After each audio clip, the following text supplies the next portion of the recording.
you didn't choose to hear this, the algorithm did. Or maybe it didn't. Today, we're diving deep, really deep, into territory that, well, it might feel a bit unsettling, maybe even a little too close to home for some of you. We're going to try and unpack the psychology behind collective obedience. You know, how whole societies sometimes just fall in line. And we're looking at it specifically through the lens of a very recent, very global event. It's a conversation that, let's be honest, was difficult to have for a while. Sometimes it felt like it was actively discouraged, even. Our main source, our guide for this exploration, is a really insightful paper by Michael Aponsis. It's called 6 Feet of Separation from Reality, Fear, Obedience, and the Psychology of the Pandemic. It's actually a key part of his wider Obedient Nations series, which you can find over on the Thinking to Think podcast. So our mission today is pretty clear. We want to dissect, not to judge, but just with real curiosity, how things like fear, authority, group dynamics, how all that influenced behavior on a massive, almost unbelievable scale. We're basically asking the questions that perhaps felt a bit forbidden at the time. Yeah, and what's really striking right from the start is how Apontis sets this up. He's very, very clear that he's not trying to deny any tragedy. He's not trying to politicize Greece. That's crucial, that distinction. His goal is really to prompt us, all of us, towards some critical self-reflection. And he comes at this not just as an academic, but, as a father, an educator, a thinker. It's personal for him. And that perspective feeds into his core belief, which is that obedience driven purely by fear, well, he sees that as the most dangerous kind. Much more dangerous than obedience that comes from, say, love or respect or even just reasoned agreement. So this isn't just like an academic exercise we're doing here. It's about trying to understand what we, collectively, might have given up for this idea of safety. And maybe, more importantly, how we find the path back to reclaiming our own individual thinking. Okay, right. Let's unpack that core premise then, because it is a bold one. Aponte doesn't just call the COVID-19 pandemic a health crisis. He actually calls it a global obedience experiment. Right. Just let that sink in for a second. A global obedience experiment. As this new virus spread, he argues another wave spread with it. Policies, mandates, and what he calls moral messaging. And it wasn't just about getting people to do certain things, right? He argues it was about demanding this deep, almost unconscious emotional alignment. Think about how it felt. Apon suggests that if you disagreed, even slightly, you weren't just wrong, you were labeled dangerous. If you question things, the effectiveness, the costs, the long-term impact, you could be seen as a threat, a source of misinformation, someone who might, hurt others by not complying or even by just thinking differently. Right. That framing of potentially killing others through dissent was incredibly powerful. Exactly. And wrapped in this moral language, whole populations across totally different cultures, different countries, they just seem to comply with this amazing uniformity. And what Aponte really highlights is the speed of it and how synchronized it all was, like a global switch flipped. It wasn't just about rules, it was about getting everyone emotionally on the same page. And his analysis of the, let's call it the psychological infrastructure that allowed, this is really compelling. He drills down into these core elements he believes were key. Fear, obviously, but also authority, group dynamics, and crucially, shame. And this is where he brings in that comparison to Stanley Milgram's famous obedience studies from back in the 60s. Aponsis' view is that for a while there, critical thinking itself was basically put under, quarantine. Okay, maybe remind us quickly about Milgram, just the core idea. Sure. So Milgram, back at Yale in the early 60s, set up this experiment. People thought they were part of a memory study. They were the teacher, told by an authority figure, a guy in a lab coat, to give electric shocks to a learner, who was actually an actor whenever the learner got something wrong. The shocks supposedly went up higher and higher to dangerous levels. The learner would pretend to be in pain, shout, protest, eventually go silent. Right, I remember this. It's chilling. It is. Because the shocking part was how many ordinary people like you and me, kept giving the shocks just because the authority figure told them to. Even when they thought they were causing real harm, maybe even death. Just because they're told. Just because they were told. It showed this powerful tendency we have to defer to authority, sometimes even over our own conscience. So how does Aponte connect that to the pandemic? It wasn't exactly the same, was it? No one was in a lab coat ordering us directly. No, exactly. And that's Aponsi's point. He uses Milgram as a benchmark, not a direct parallel. He asks, what happens when the pressure isn't an explicit command like, you must continue? What if it's more? diffuse? What if it's driven by widespread fear, or this intense sense of moral duty, or just the sheer terror of being kicked out of the group, socially ostracized? Aponte argues that conditions during the pandemic created this environment where thinking for yourself wasn't just frowned upon, it was actively suppressed through these really powerful social and emotional forces. Questioning the main story felt, well, it felt most wrong, like a betrayal. Okay, yeah, that resonates. And this brings us squarely to fear, doesn't it? Because you could argue that was the real engine here. From the moment it all started, the media coverage globally wasn't just reporting facts. It felt like an immersive fear campaign almost. You couldn't escape it. Images of hospitals overflowing, stories of mass graves, those death counters ticking up constantly everywhere you looked. It wasn't just information. It felt like a deliberate or maybe unconscious psychological strategy. The constant stream of alarming information. And fear, as Aponte points out, is probably the most primal tool for getting people to comply. Its effects were immediate, they were visceral, and they were everywhere. Just think back to those first few weeks or months. The panic buying toilet paper, hand sanitizer disappearing off shelves. Oh, yeah. Total irrationality in some ways. Right. And how quickly masks became common, often way before any official rules. And the acceptance of lockdowns life-changing completely, almost overnight, for billions of people. Aponte argues these weren't, calm, rational decisions made after weighing pros and cons. He says they were raw, survival-driven acts of obedience, almost instinctual reactions to this overwhelming sense of threat. Yeah, like a primal switch got flipped. Exactly. It's not just what we did, but why. That distinction is key. And this is where Aponte really distinguishes the pandemic obedience from Milgram, drawing out that psychological difference. It's quite nuanced. In Milgram, people obeyed, even when they were clearly distressed, because the guy in the lab coat told them to, explicitly. Please continue. The experiment requires you continue. It was external. Right. Direct order. But Aponte argues, during the pandemic, people mostly obeyed not because of a direct command from on high, but because they were, essentially, terrified not to. Terrified not to. Okay, that feels different. It's a huge shift, isn't it? Yeah. The driver moves from outside, the external command, to inside this deep, visceral, almost pre-rational fear. It wasn't just, oh, the government says so. Although, sure, that played a part. It was deeper. It was, if I don't do this, I might get sick. My family might get sick. Or maybe even more powerful, people will think I'm bad. Exactly. I'll be seen as irresponsible, selfish, a danger to my community. Yeah. That internal fear-based story makes the obedience kind of self-policing, doesn't it? Yeah. Less dependent on constant orders, more on this internal drive for safety, both physical and social. And then on top of the fear came this moral layer. It wasn't subtle either. Compliance shifted from being about safety to being about virtue. The moral imperative. Suddenly, wearing a mask wasn't just a maybe useful precaution. It was a visible sign you were a good person. You cared. Getting vaccinated wasn't just a health choice. It was framed as a loyalty test. Your duty to the collective. Your civic responsibility. Right.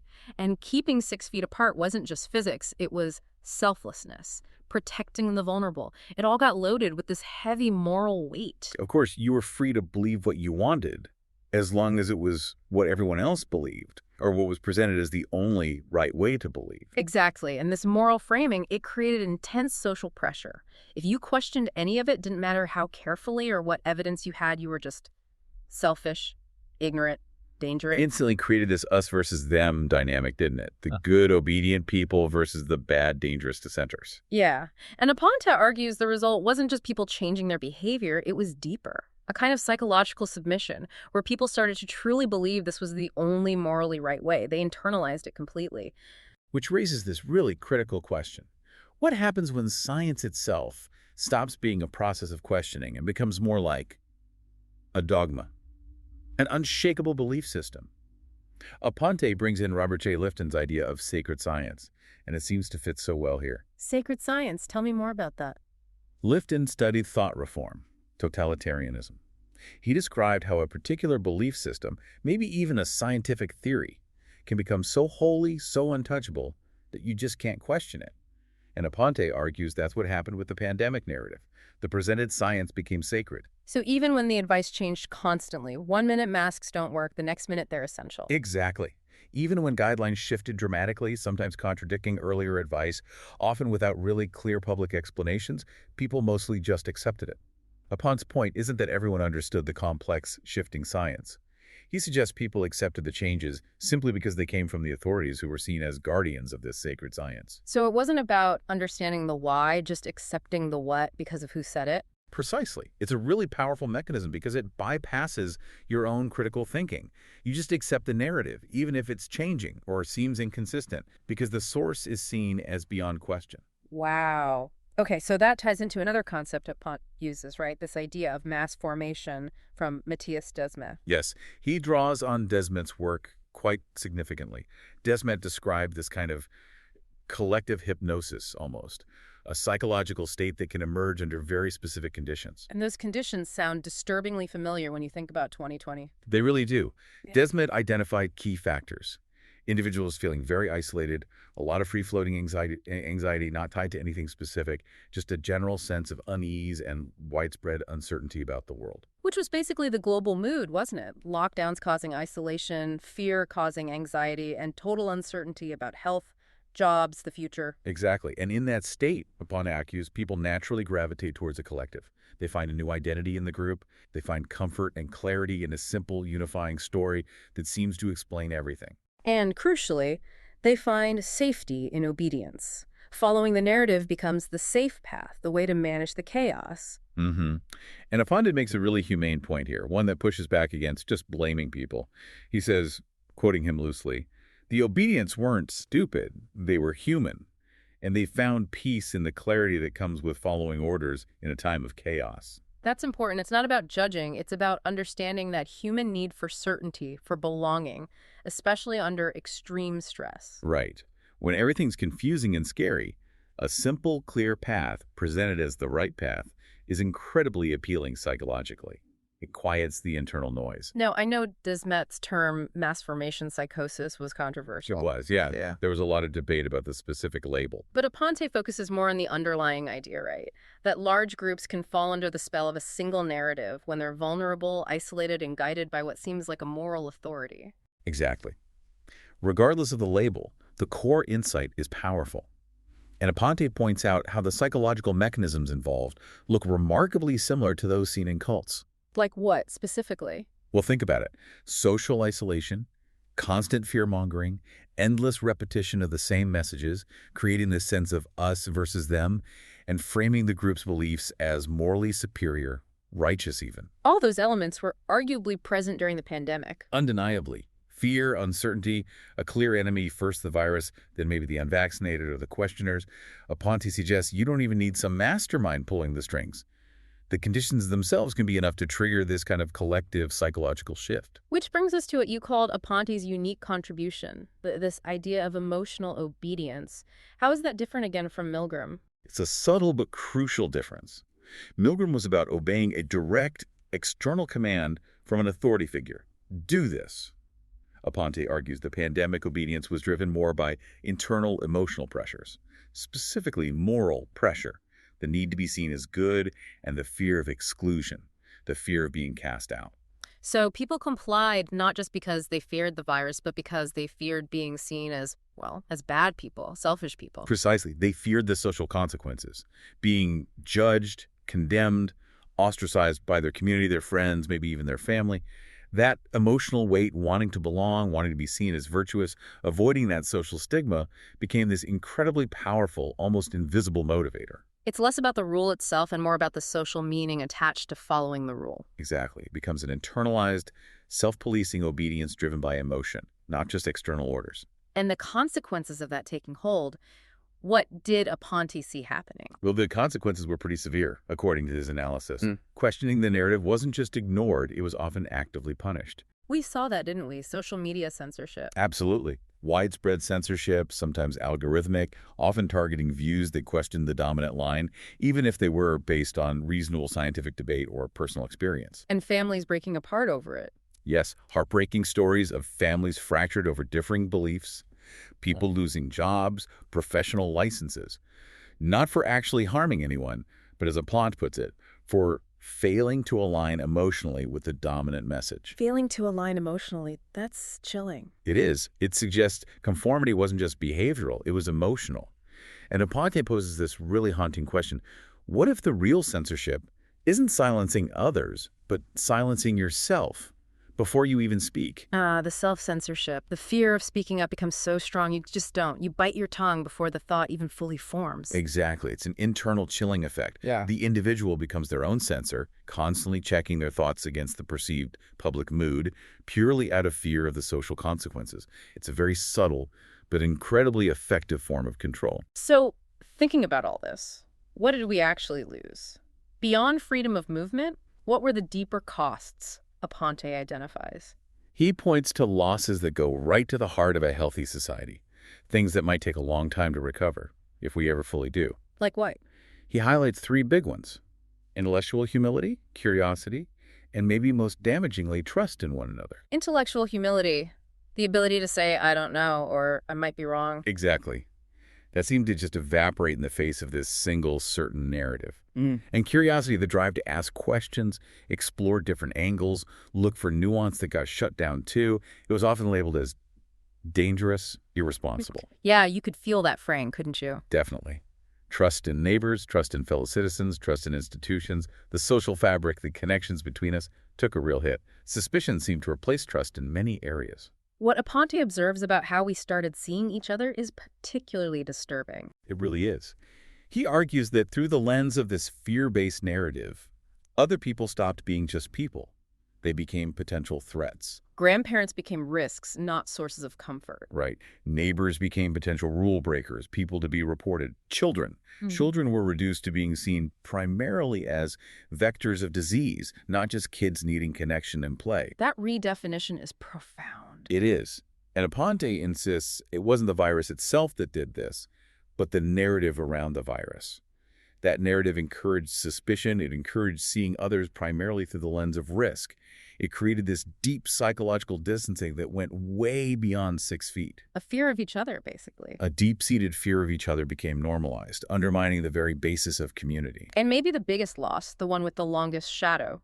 Aponte suggests it's this idea that took hold, that obedience was the highest virtue. Yeah, just pause on that for a second. Obedience is the highest virtue. It means just following orders, not questioning, not thinking critically. That was presented as caring, as empathy, as being responsible. And the flip side, questioning, doubting, even just wanting more information that was framed as harmful, as reckless, as selfishly putting others at risk. What does that do to a society when thinking critically is seen as bad and just going along is seen as good? It's fundamentally dangerous, isn't it? It's almost an Orwellian reversal of values.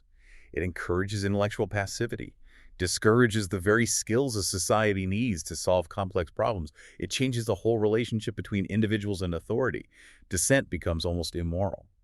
So as things reopen, as we move forward, what's the big question Aponte leaves us with? It's really this. Did we actually learn anything fundamental about how easily obedience can be manufactured when people are scared and under pressure? Or did we just hit pause? Are we just waiting for the next crisis for the same dynamics to kick in all over again? That's the unsettling question, isn't it? Yeah. What happens next time? So what's his call to action? How do we avoid just repeating the pattern? His message is pretty clear.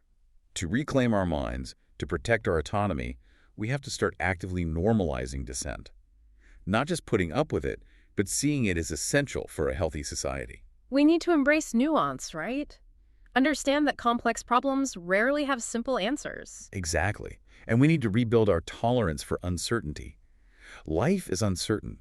Trying to eliminate all risk at any cost can lead us down these very dangerous paths of conformity that destroy the freedoms we value. Safety matters, of course, but But freedom of thought, Aponte argues, is absolutely essential. It's not optional. His Obedient Nation series isn't about blaming anyone for obeying during a scary time. It's about reminding us we can choose differently. empowering us, maybe. Yes, empowering us to pause, take a breath, and actually think for ourselves, especially when fear starts shouting. His final thought is simple but powerful, that the next time fear knocks, we pause, we breathe, and we think. We pause, we breathe, and we think. Which leaves us with that final lingering question. If the algorithm controls what we see, who controls what we believe? We really want to extend our sincere thanks to Mr. Michael Aponte for letting us speak about his work on thinking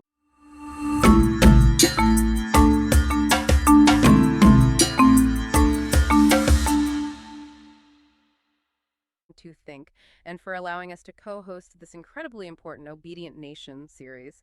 It's been profound. If you found this deep dive as thought-provoking as we did, please do like, share, comment, and subscribe to Thinking to Think, wherever you get your deep dive. And definitely stay tuned. There are more episodes coming in this vital series, and you won't want to miss them.